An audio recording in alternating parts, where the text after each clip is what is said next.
पढ़ रहे थे पीछे, बढ़िया बढ़िया सवाल ले रहे हैं, नए नए मेथड सीखने को मिल रहे हैं, नई नई चीज़ें सीखने को मिल रही हैं। सारी बातों को बड़े ध्यान से सुना करो, समझा करो, खुद कोशिश किया करो सोल्व करने की। खुद ना कर पाओ तब आप फिर जो मैं करा रहा हूँ इस पे जाया करो। वरना तरीका यही है कि जो सवाल मैं करा रहा हूँ सबसे पहले आप उसे खुद सोल्व करने की कोशिश करिए। जब आपसे वो सवाल सोल्व ना हो तब आप फिर वो देखिए वीडियो, अदरवाइज खुद से सोल्व करने की कोशिश करें। ठीक है, आइए।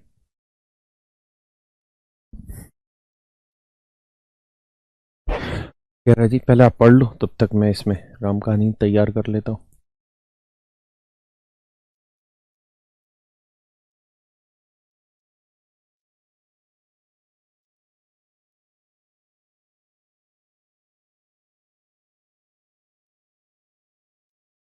देखिए यार, ये रिजल्ट वाली बात है, यहाँ से रिजल्ट ही सीखा जाएगा। अब जरा समझ लीजिए।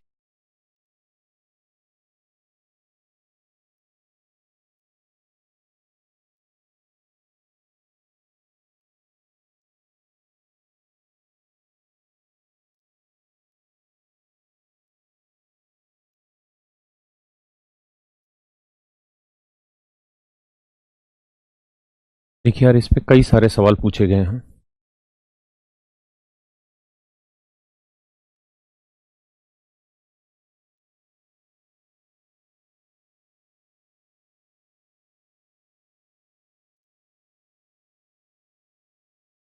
कह रहे जी ये कोई वर्ग है, समझ रहे मेरे बच्चे, ये कोई वर्ग है। सवाल में कह रहा है, एक सेकंड अभी करा रहा हूं।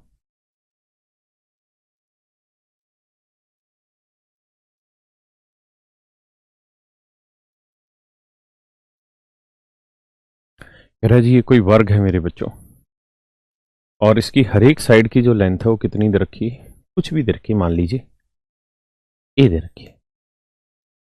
कहता जी हमने यहाँ पे इसके कोनों को इस तरीके से काटा कि इसके अंदर एक रेगुलर ऑक्टागन बन जाए।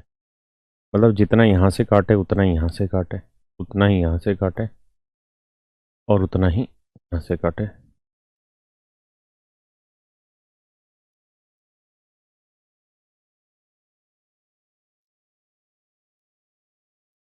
इस तरह से हमने एक ऑक्टागन बनाई, यानी इसके कोनों को काट काट के हमने इस तरीके से एक ऑक्टागन बनाई।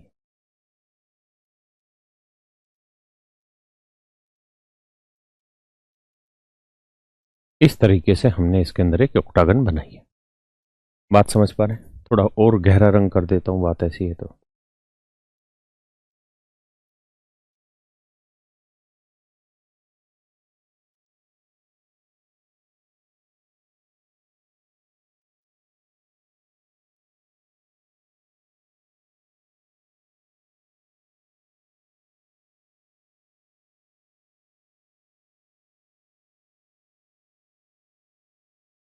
आया ना?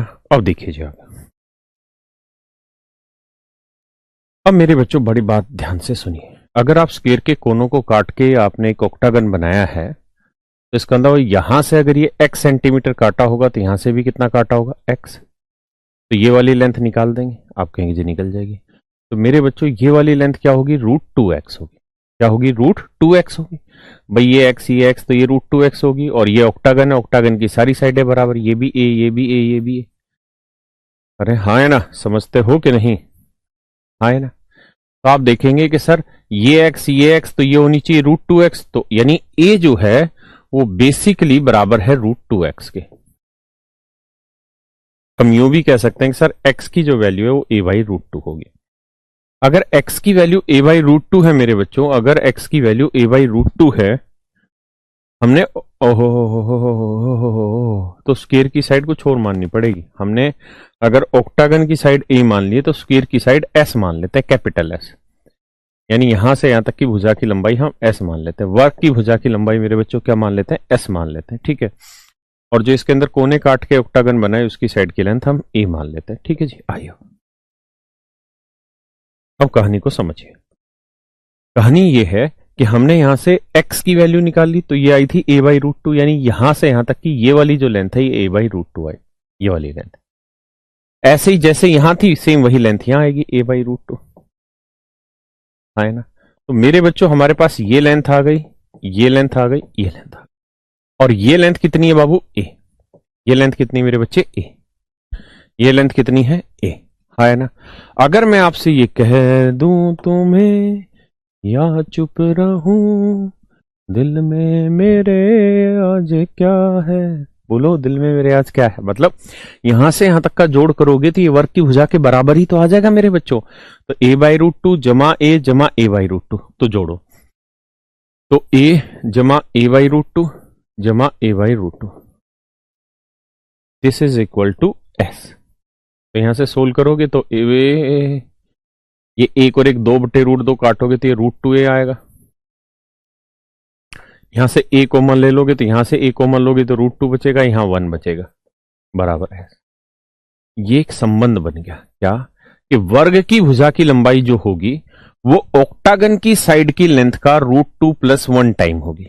ये पहला परिणाम हुआ। दूसरा, a की वैल्यू निकालना हो तो s ये √2 + 1 बटे चला जाएगा, हर का परिमेयकरण कर देंगे तो √2 - 1 अपॉन √2 - 1। तो आप देखेंगे कि a इक्वल टू आ गया s इंटू √2 - 1। तो a + b into a - b² - b², दो में से गया 1।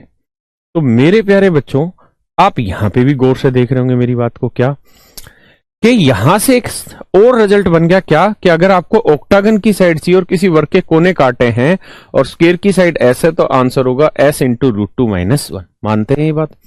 अगर ऐसा मानते हैं तो आपके सवाल में क्या था, कहता दिए गए वर्ग से काटे जा सकने वाले बड़े से बड़े अष्टभुज की भुजा ज्ञात करें और स्क्वायर की साइड की लेंथ थी 16। तो ऑक्टागन की साइड की लेंथ होगी √16 स्क्वायर की साइड इंटू √2 + √2 - 1। देखो जी कहीं आंसर है, तो देखो ये रहा आंसर, क्योंकि यहां से अगर आप 16 कॉमन ले लेंगे तो √2 - 1 बचेगा। तो सी आपका ऑप्शन हो, सी मेरे बच्चों आपका ऑप्शन हो गया। ऑप्शन हो गया, ऑप्शन हो गया, बोलो भैया ऑप्शन हो गया, ऑप्शन हो गया। बड़े जी आइए आगे, बहुत प्यारे। अब इसी में कुछ और भी रिजल्ट है, वो भी समझ लीजिए। ये तो था वर्ग की भुजा के साथ, कई बार क्या है ऑक्टागन का एरिया भी निकालना पड़ जाता है।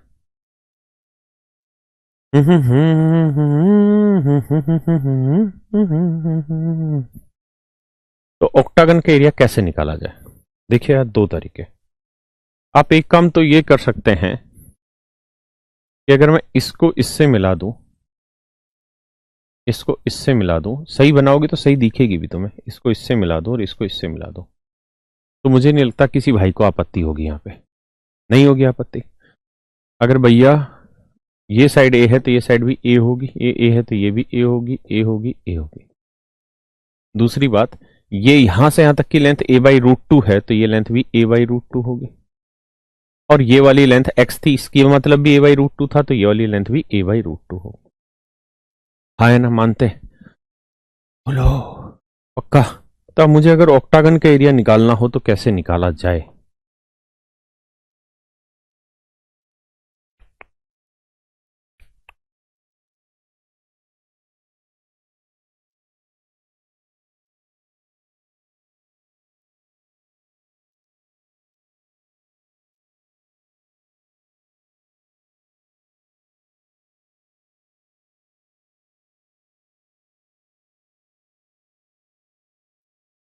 मिटा मोटू या खराब कर रहा है तो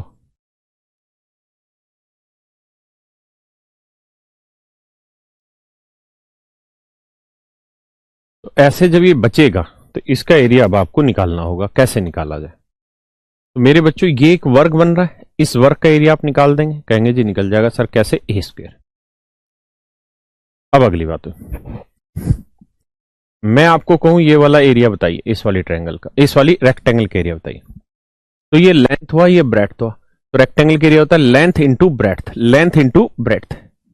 तो a इंटू a/√2। अब जितना एरिया इस वाली रेक्टेंगल का होगा उतना ही इसका होगा, उतना ही इसका होगा, उतना ही इसका होगा, तो इंटू कर देंगे जी 4, है ना। अब मेरे बच्चों इस वाली ट्रायंगल का एरिया निकाल दो। कैसे निकालोगे भाई? राइट एंगल है, बेस हो गया a/√2, हाइट भी हो गई a/√2, तो इस ट्रायंगल का एरिया कैसे आएगा? हाफ, बेस हो गया a/√2 और हाइट भी होगी a/√2। अब जितना एरिया इसका होगा उतना ही इसका होगा, उतना ही इसका होगा, उतना ही इसका, इंटू कर देंगे 4। ये मेरा आंसर। तो बाबू मेरे ये a², इसको इससे काटोगे 2√2 आएगा, तो 2√2a²। अगर तुम्हारा दिमाग कैलकुलेशन में नहीं चल पा रहा कैसे हो रहा है, तो आप ऐसे देखो, 4 को लिख लो 2 × 2। अब √2 को 2 से काटते तो √2 ही तो बचता, और यहां करेंगे तो 2×2=4 a²। a² जोड़ोगे तो 2a² प्लस 2√2a। पूरे में से 2a² कॉमन ले लोगे, आंसर आएगा 1+√। ये होगा मेरे बच्चों किसी भी ऑक्टागन का एरिया, किसी भी ऑक्टागन का एरिया जिसकी साइड की लेंथ आपको दे रखी हो, जिसमें साइड की लेंथ मेरे बच्चों आपको दे रखी हो, भुजा की लंबाई दे रखी हो, तो सीधा सूत्र लगा देंगे 2 गुना भुजा का लंबाई का वर्ग गुना √2 + 1। ये भी एक रिजल्ट बनता है जिसको आप हमेशा ध्यान रखेंगे। हाँ है ना। अब अगले बात है, करिए जी।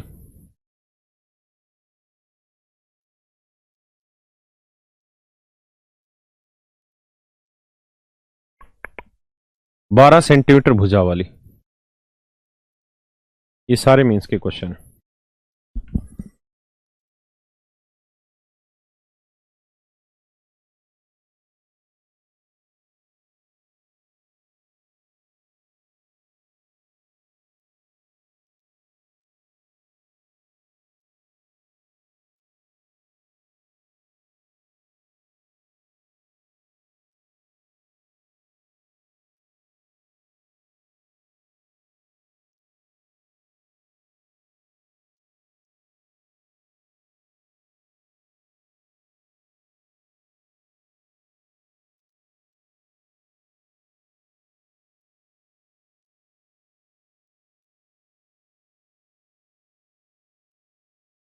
आइए जी।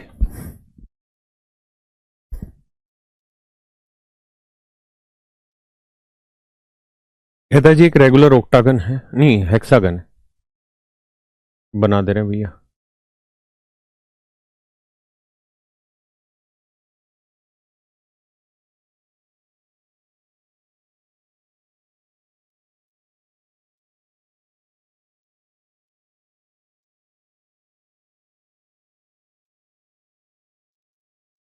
हाँ है ना, इसका नाम रख लो जी।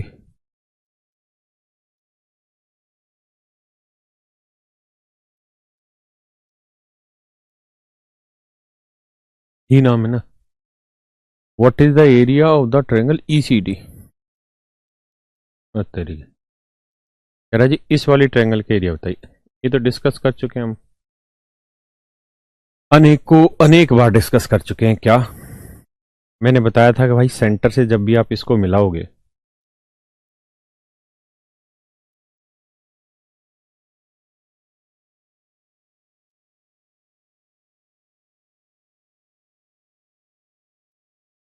जब भी ऐसा काम करोगे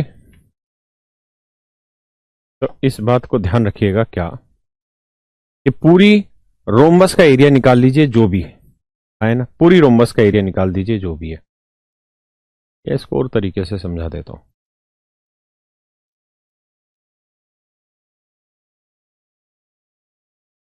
बात यह है दोस्तों, जब भी आप इस तरह से सारी लाइनें मिला देंगे ना,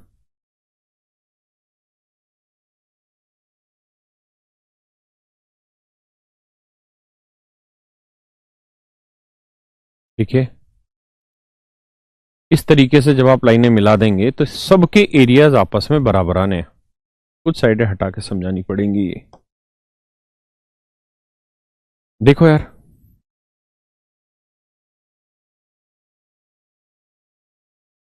हाँ यहां A B C D E F आप अच्छे से जानते हैं रोम्बस बनेगी। हाँ है ना, हाँ कहेंगे जी हाँ रोम्बस बनेगी, हम इस बात को जानते हैं। और इस रोम्बस का एरिया हो गया कितना मेरे बच्चे, जो भी एरिया आ रहा होगा वही एरिया होगा। हाँ है ना, क्योंकि ये एक इक्विलेटरल ट्रायंगल बनेगी, ये एक इक्विलेटरल ट्रायंगल बनेगी, यानी ट्वाइस ऑफ इक्विलेटरल ट्रायंगल के एरिया वो होता है √3/4 a²। का मतलब बना a की वैल्यू 12 का वर्ग इतना। तो ये बना इस पूरी रोम्बस का एरिया, ये बना मेरे भाई इस पूरी रोम्बस का एरिया, इस वाली समचतुर्भुज का।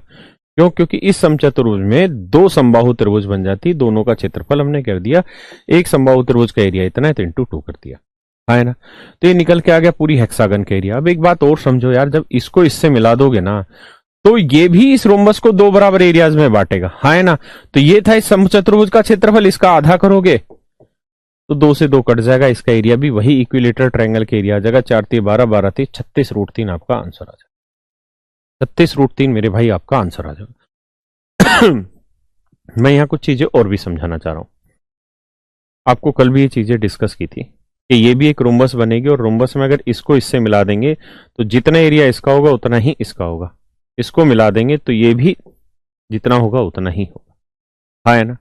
ये सारे एरियाज आपस में बराबर होने। क्लियर है? आइए सवाल पे पढ़िए जी, इसको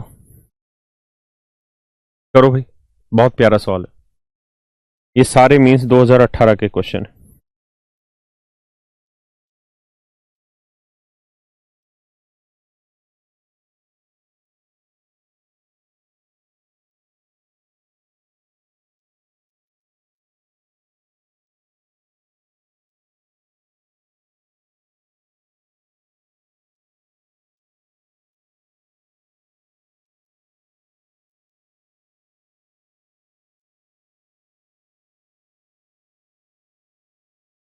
भाई यहां से रिजल्ट है, सीख लो पहले फिर चर्चा करेंगे।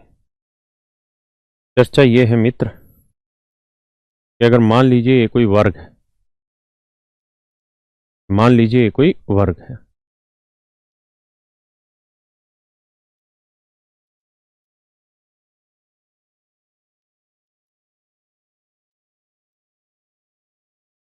मान लीजिए जी ये कोई वर्ग है, ठीक है जी, क्या है बाबू? वर्ग। अब मैं आपसे कह रहा हूं कि मान लो यार इसकी साइड की लेंथ कुछ भी दे रखिए, लेट से 10 सेंटीमीटर इसकी साइड की लेंथ।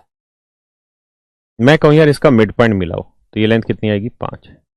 इसका भी मिड पॉइंट ले लो, इसका भी मिड पॉइंट ले लो और इसका भी मिड पॉइंट ले लो, तो इसके सारे मध्य बिंदुओं को मिलाएंगे तो भी जो बनेगा वो हमेशा मेरे बच्चों एक वर्ग बनेगा। जो बनेगा वो भी मेरे बच्चों हमेशा एक वर्ग ही बनेगा। और ये साइड 5 है, ये साइड 5 है, तो ये लेंथ निकाल लोगे 5 रूट 2 आएगी। कितनी आएगी? 5 रूट 2। तो यहां से क्या बात समझ में आई? समझ में यहां से ये लेनी है कि भाई बड़े वर्ग की भुजा थी 10, छोटे वाले वर्ग की भुजा है 5 रूट 2, तो क्या रेशियो है इनका? रेशियो निकाल लो। 5 2 2 अनुपात रूट 2, रूट 2 को इससे काटोगे तो रूट 2:1। इसका मतलब ये बना कि छोटे वाले वर्ग यानी मिड पॉइंट को मिलाओगे तो उस वाले वर्ग की साइड की लेंथ 1 है, तो बड़े वाले वर्ग की भुजा होगी रूट 2। ये बात आपको पहले से पता भी होगी। बड़े वाले वर्ग की भुजा होगी रूट 2, यानी जो इसकी साइड की लेंथ होगी उसका रूट 2 टाइम्स बड़े वाले स्क्वायर की साइड की लेंथ होगी। ये बात हम जानते हैं। दूसरी बात, एक बात बताओ, इस पूरे बड़े वर्ग का एरिया क्या हुआ? तो आप कहेंगे सर 10 का वर्ग 100। और इस छोटे वाले वर्ग का एरिया क्या हुआ? सर इसका एरिया तो 5 का वर्ग 25 दूनी 50। तो आप कहेंगे सर इनके एरिया का जो रेशियो है वो है 2:1। एरिया का रेशियो 2:1। साइड का रेशियो तो रूट 2:1 है और एरिया साइड का स्क्वायर ही होता है, तो 2:1। इसका मतलब यह बना कि जब भी आप किसी वर्ग के मध्य बिंदुओं को मिलाकर, भुजाओं के मध्य बिंदुओं को मिलाकर नया वर्ग बनाएंगे तो उसका एरिया हमेशा ही ओरिजिनल स्क्वायर के एरिया का आधा होगा और साइड की लेंथ हमेशा रूट 2 टाइम्स होगी। पक्का? अब सवाल पे चर्चा करते हैं। देखिए जी, कह रहा है जी कि एबीसीडी का क्षेत्रफल क्या होगा अगर जो सर्कल बना है उस सर्कल का एरिया 38.5 है। सर्कल का एरिया 38.5 है। बड़ा कर लेते हैं इसको।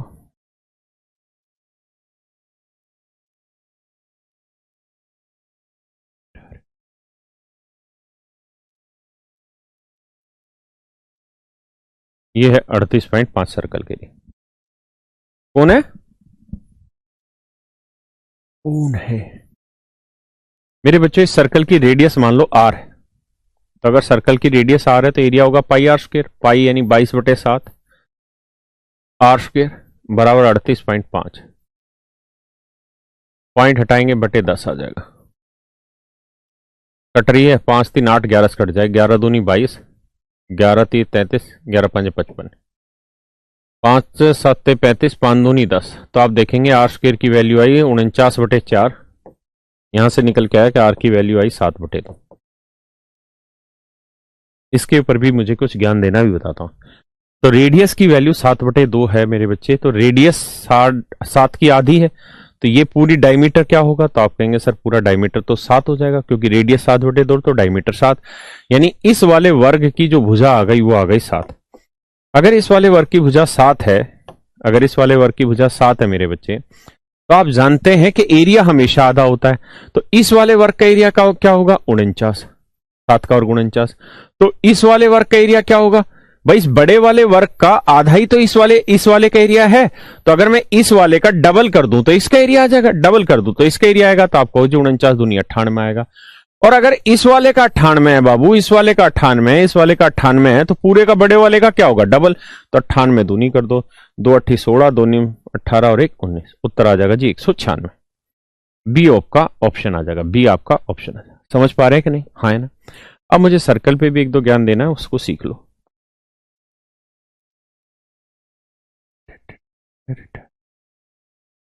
देखिए यार, कुछ डाटा है जिनको याद कर लेंगे तो आपका जीवन सुख में होगा। अगर सर्कल की रेडियस 7 है, ठीक है, अगर रेडियस 7 है, तो उसका सरकमफ्रेंस जो होगा, यानी जो पेरीमीटर होगा, आप जानते हैं वो होता है 2 पाई आर। 2 पाई का मतलब 22/7, आर वो 44 होगा। ठीक है। दूसरी बात, इसका एरिया जो होगा वो πr² होगा, 22/7, आर यानी 7 × 7, 154 होगा। मेरे बच्चों, दो तीन बातों पे ध्यान दो। क्या ये डाटा आप याद कर लेंगे तो आपके काम आएगा, क्योंकि लगभग सर्कल के जो क्वेश्चन है ना, उसमें रेडियस हमेशा 7 का मल्टीपल देना चाहता है। रेडियस हमेशा ही 7 का मल्टीपल आपको दे देगा। या तो रेडियस 7 देगा, या 7 की आधी देगा, या 7 की डबल देगा, या 7 का 3 गुना देगा, या 7 का 1.5 गुना दे देगा। यानी कुछ ना कुछ 7 के ही मल्टीपल में जाता है।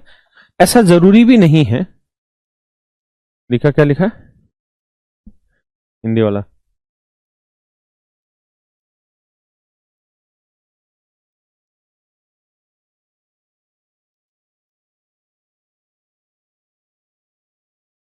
हम्म। देखिए यार, तो आपको ध्यान यहां पर यह रखना है कि रेडियस अगर 7 है तो सरकमफ्रेंस 44 होगी, एरिया इतना होगा। इस डाटा को रट लो, समझ लो ट्रिपलेट है 7 44 154। अगर मान लो रेडियस 7 की जगह 7/2 दे दे, आधी दे दे, तो सरकमफ्रेंस 22 होगी और इसका आधा हो जाएगा 77, एरिया 77 हो जाएगा। हाँ है ना। 7 44 154 याद रखो। अगर मान लो रेडियस डबल दे दे, 14 दे दे, तो 44 का डबल 88 और 154 का डबल 308। यानी अगर रेडियस डबल हो रही है तो सारी पैरामीटर डबल कर दो। रेडियस आधी हो रही तो सारे पैरामीटर आधे कर दो। रेडियस 5 गुना हो रही तो सारे पैरामीटर 5 गुना कर दो और आगे बढ़ते चले जाओ। है ना।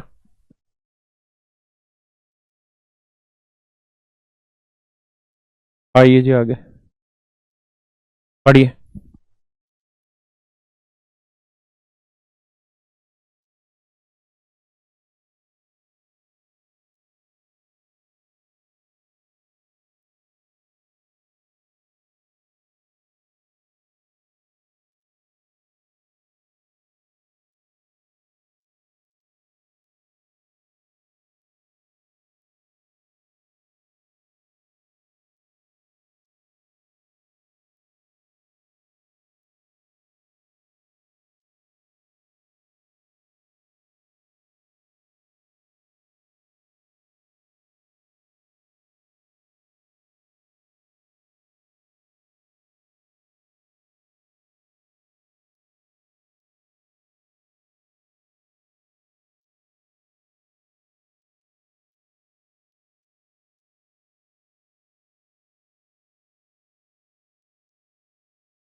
देखिए जी, PQR is a triangle whose area is 180.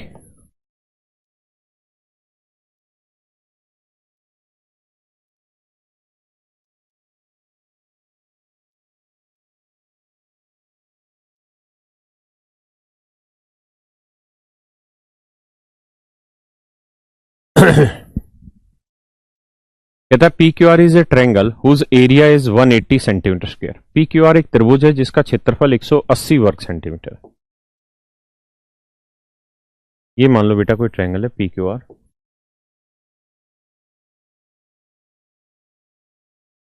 S is a point on side QR. भुजक QR के ऊपर कोई बिंदु S है. Such that PS is the angle bisector. ओहो, ताकि PS जो है वो एंगल बाइसेक्टर लगे, यानी इस कोण को दो बराबर हिस्सों में बांट दे. PQPR इन साइड की लेंथ का रेशियो 2:3 है. What is the area of the triangle PSI? ठीक है, देखिए यार, आप जानते हैं अगर ये एंगल बाइसेक्टर है तो प्रॉपर्टी जो रेशियो इस साइड का इस साइड से होगा वही रेशियो इस साइड का इस साइड से होगा. अब आप ये भी जानते हैं इन दोनों त्रिभुजों के केस में ये दोनों त्रिभुजों का आधार एक ही उभयनिष्ठ लाइन पर है. साथ ही साथ दूसरी बात, दोनों का एक उभयनिष्ठ शीर्ष भी है.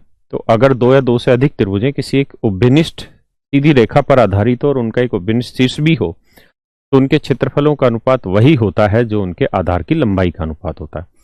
तो आधार की लंबाई का अनुपात 2:3 है, तो इनके एरिया का रेशियो भी 2:3 होगा. तो 180 था टोटल एरिया, 180 को 2-3 में बांटोगे तो पूछा है PSR, तो 3 वाली के एरिया क्या होगा? 3 2 5, 5 36 दिए 108, एरिया 108 वर्ग सेंटीमीटर है ना. कितना आ जाएगा बेटा? 108. बहुत प्यारा सवाल है, करिए.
देखिए जी,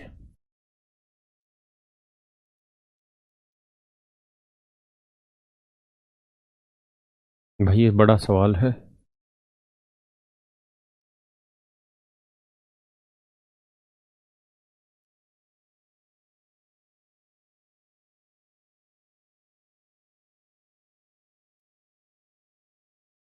कह रहा भाई PQRS एक त्रिभुज, सॉरी चतुर्भुज है. PQRS एक चतुर्भुज. तर तर तर तर PQRS.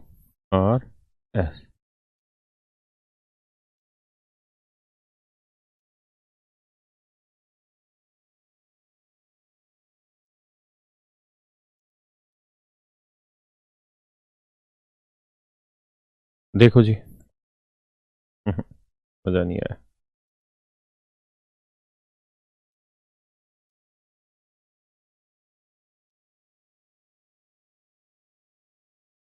हाँ ये ठीक है. देखो मेरे बच्चों, बहुत ध्यान से समझना. PQRS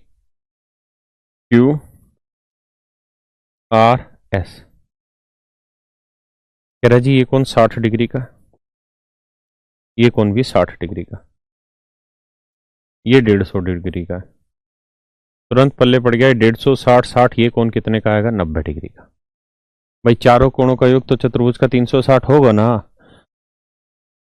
अगर चारों कोणों का योग 360 है बाबू, तो ये 60 60 ये 150 आ गया। अब मैं क्या करता हूं कि मैं इसको आगे बढ़ा लेता हूं।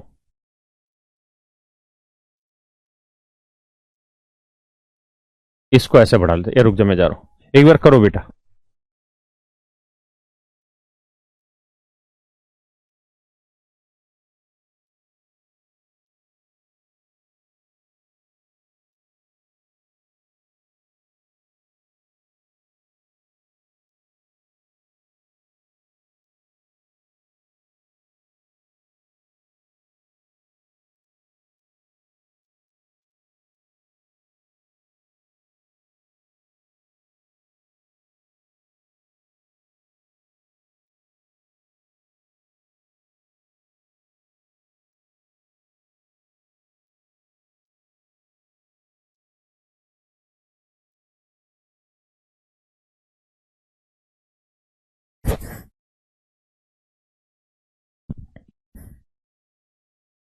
हाँ बच्चे, सॉरी फिगर थोड़ा टेढ़ा मेढ़ा है, पर आप कोशिश करना समझने की। अब देखो यार, ये 90 है तो इसका मतलब ये कौन भी 90 का होगा।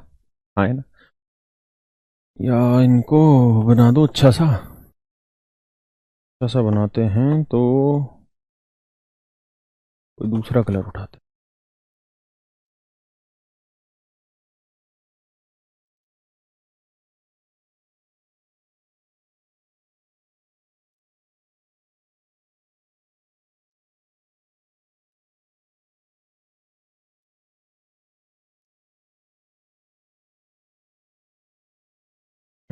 चलो ये तो बढ़िया मिल गई।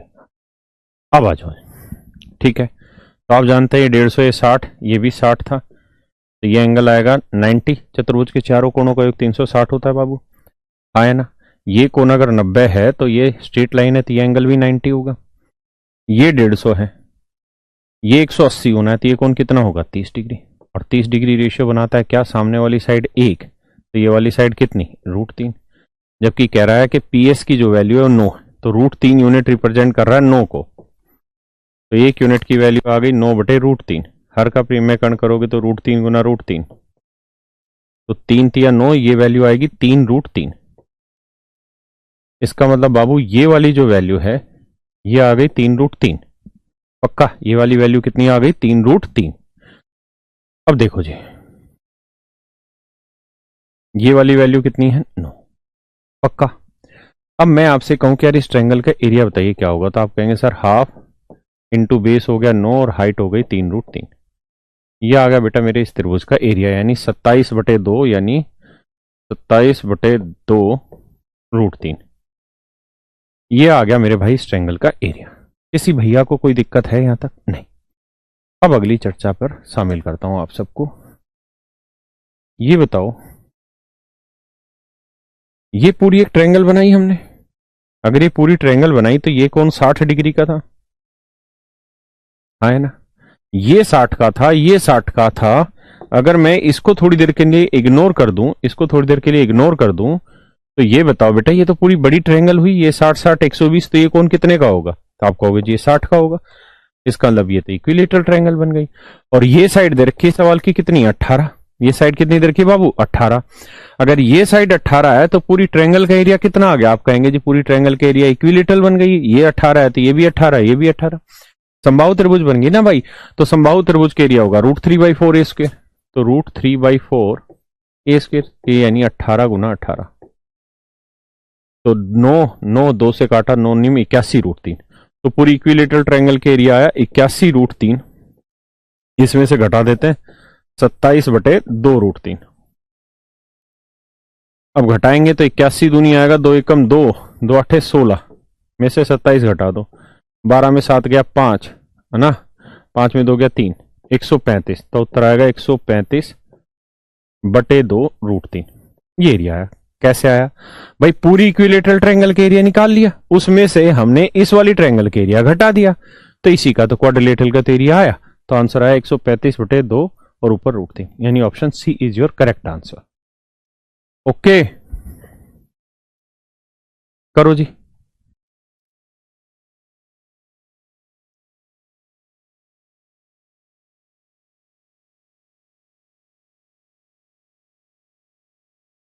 देखिए जी, ये वाहियाती टाइप का क्वेश्चन है, इसमें कुछ सोचना ही नहीं है आपको।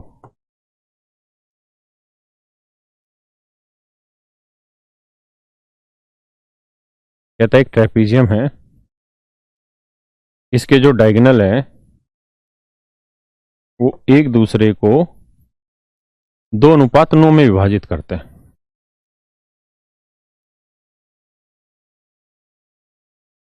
2:9 में मतलब ये वाला डायगोनल 2 है तो ये 9 होगा। गौर से देखोगे तो आपको पता है ट्रेपीजियम में दोनों साइड आपस में पैरेलल होती हैं। अगर ये दोनों पैरेलल हैं तो दो पैरेलल लाइन के बीच में जो भी ट्रायंगल बनते हैं सिमिलर होते हैं। कैसे सिमिलर होते हैं आप जानते हैं। और अगर सिमिलर है और इनकी साइडों का रेशियो 2:9 है तो इन साइडों का रेशियो भी 2:9 होगा। हाँ है ना। कह रहा है कि बड़ी भुजा की लंबाई 45 है तो 9 यूनिट है 45, तो 1 यूनिट 5 तो 2 यूनिट 10। अरे हाँ है ना।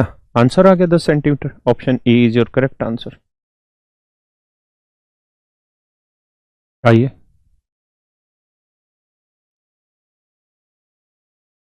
करो भैया।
देखिए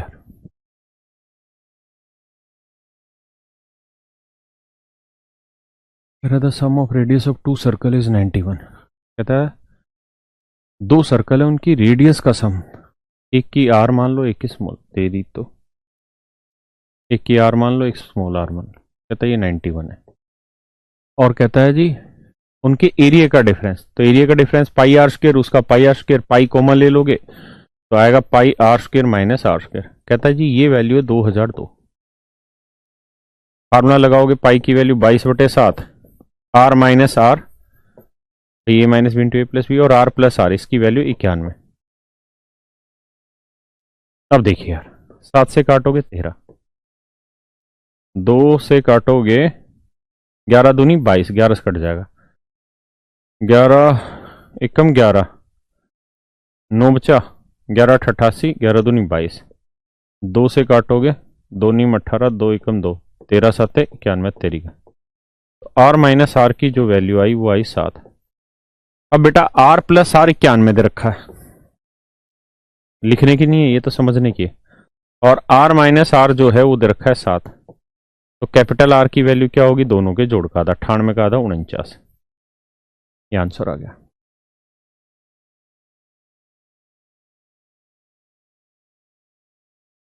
हाँ है ना। आइए भैया।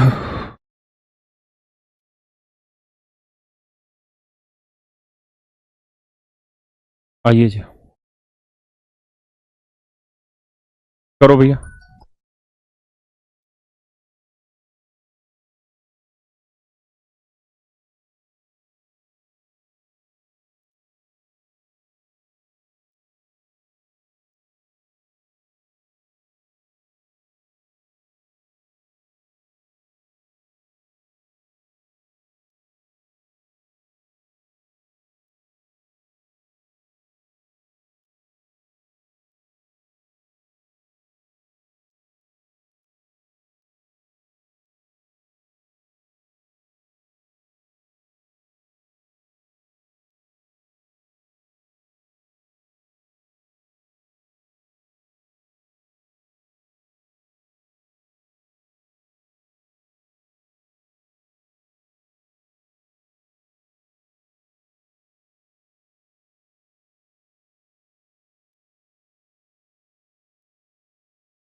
सवाल को समझिए।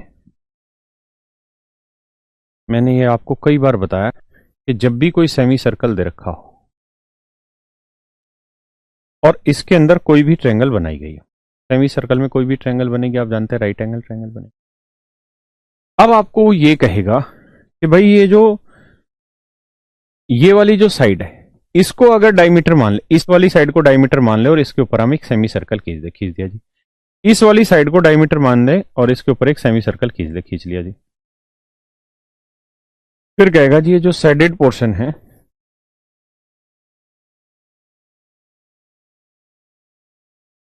इसका एरिया बताइए जी क्या होगा। तो मेरे प्यारे बच्चों इसका एरिया हमेशा वही होगा जो इस ट्रायंगल का एरिया होगा, जो इस त्रिभुज का एरिया होगा वही इनसाइडेड पोर्शन का भी एरिया होना है। ये हमेशा नियम रहेगा। आप निकाल के चेक करना चाहे निकाल के देख लेना, अदरवाइज हमेशा इस बात को याद रखना कि इनका एरिया वही होगा जो इस बेस फिगर ट्रायंगल का है। पक्का? अरे हाँ है ना, मानते हो कि नहीं मानते? बात को मानते हो? इसी तरह एक रिजल्ट और भी अप्लाई करता है कि अगर मान लीजिए कोई सर्कल है, या चलो अगले पेज पे समझाता हूं कि मान लीजिए कोई सर्कल है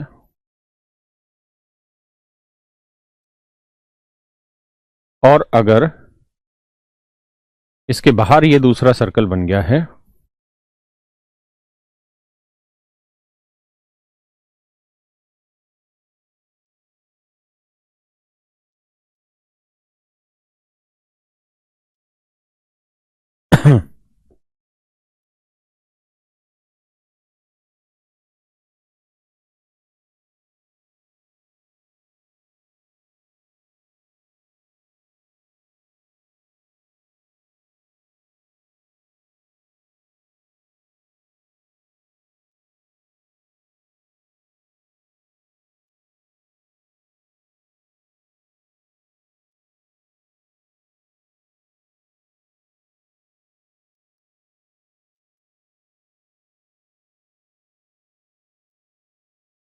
सेट हो गया है।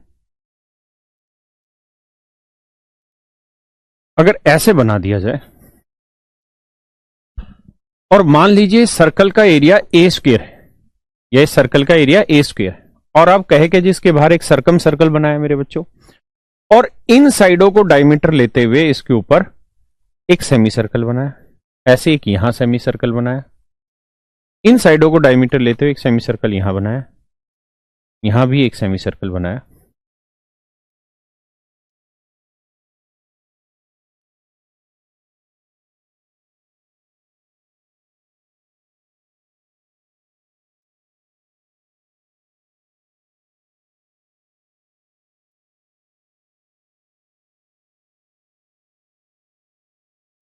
एक ये बना, और फिर आपसे कह देगा जी शेडेड पोर्शन का एरिया बताइए। तो मेरे बच्चे शेडेड पोर्शन का एरिया वही रहेगा जो इस बेस फिगर का, जो सबसे बेस फिगर होगी उसका जो एरिया होगा वही इस शेडेड पोर्शन का भी एरिया रहेगा।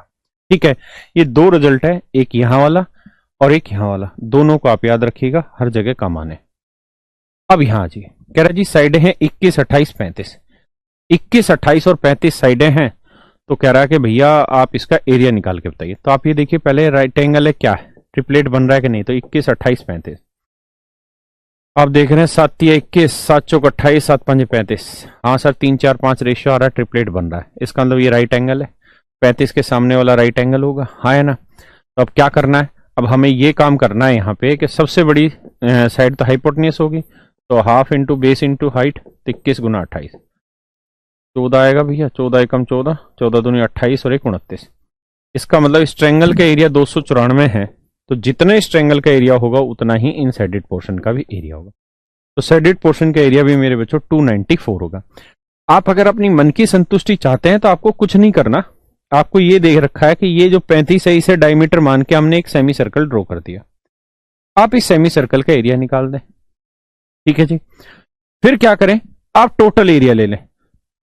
Total area in the sense कौन सा, जो डिटेल करना चाह रहे हैं, ये वाला सारा एरिया ले लें, ये वाला सारा एरिया ले लें। कैसे निकलेगा जी ये सारा एरिया, भाई 28 वाली को ही तो आपने डायमीटर मान के सेमी सर्कल खींचा है, और इस ट्रायंगल का एरिया ले लें।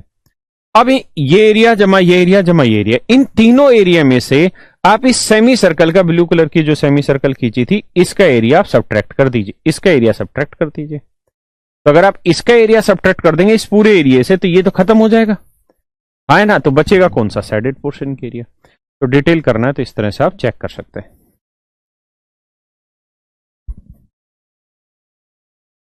करिए जी इसका।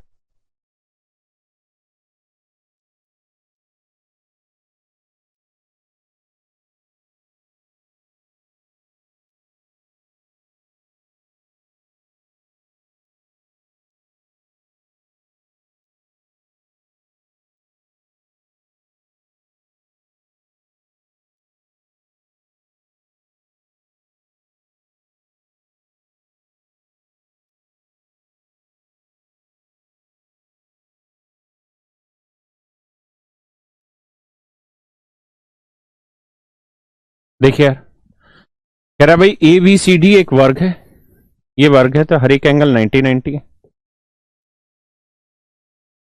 ए ई बी इक्विलेटरल ट्रायंगल है, तो हर एक एंगल 60 60 डिग्री है। सी एक्स वाई जेड ये एक पेंटागन है, तो पेंटागन है तो 360/5 करोगे तो 72, भाई है कौन 72, तो इंटरनल 108, तो सारे एंगल 108 डिग्री आएंगे। तो पूछा क्या है कि ई बी जेड का मान ज्ञात करें। ई बी जेड ये वाला कोण आपसे पूछा है जी, क्या होगा ये वाला कोण मेरे बच्चों आपसे पूछा है, क्या होगा, ये आपका सवाल है। ये वाला कोण आपसे पूछा हुआ है जी, निकालिए भाई। देखिए मेरे बच्चों, बेहद समझदारी वाला सवाल है, इतना मुश्किल क्वेश्चन है नहीं जितना आप सोचे बैठे हैं। आप जानते हैं ये वाला कोण 108 डिग्री होगा, है ना। आप कहेंगे सर कैसे, तो बताता हूं कैसे। ये 108 होना है क्योंकि पेंटागन का हर एक एंगल इक्वल होता है। ये 108 है, ये 90 है, ये 60 है, तो ये कोण निकाल दोगे, आप कहोगे जी निकल जाएगा, मिट गए। कैसे निकलेगा भैया ये कोण, 360 में से 90 घटाया 108 और 60, तो ये आया 168 जमा 90 258।